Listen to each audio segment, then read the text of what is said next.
I'm Shane Shepherd, the founder of Before You Fall.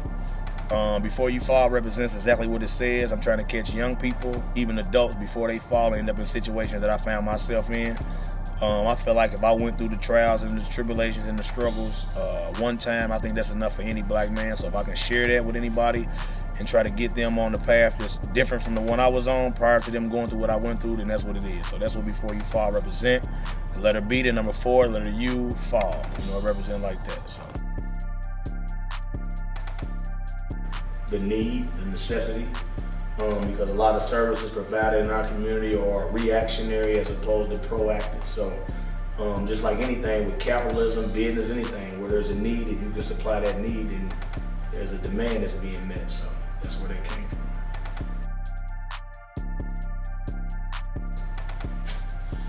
I want to say satisfaction, but not satisfaction. I think I get the feeling that I'm on the right path.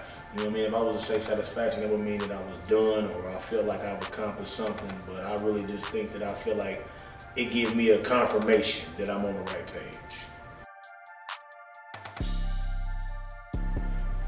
My hopes are that more awareness is brought, that more people can see in our community that they can step up and help. That is the biggest hope, that more people come off the sideline and say that no matter if my voice is small, no matter I'm just a post office worker, no matter I'm just a mother, I can help.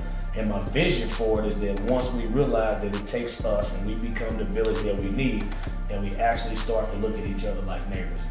We actually start to say, hey man, the lady across the street ain't just a lady across the street, that's Miss Lucille, such and such as well.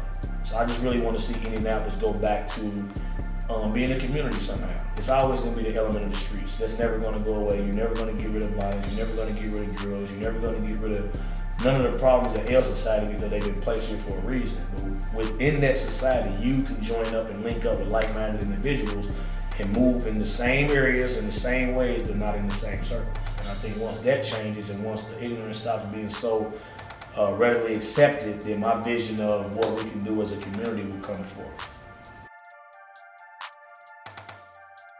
Truth and Change is a two-part book. It's a curriculum that I wrote, and it takes place in 2 separate sections. The truth portion is a part that I tell how a young black man develops into who he is. You know what I mean? I use a young man as a character in the book named Man, and then he grows into little man during his adolescent years, and he's supposed to grow into a man, but he's underdeveloped along the way. So I take the change portion of the book and I implement 40 principles that I learned along the way, and I use to change my life. Most of them begin with self-knowledge, self-love, self-discipline, self-worth, belief in self, and things like that. And how I implement that in Before You Fall is if I can give you a basic understanding, a basic knowledge of yourself, get you to look at who you are, and then it won't have to be me that catches you before you fall, because you will see the mistakes that you're about to make based on information that you just gained and be able to make a better decision. So.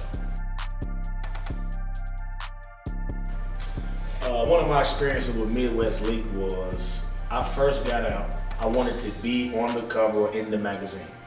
So I went and sought out Ladina, asked her what it took. We had a couple conversations, we made it happen.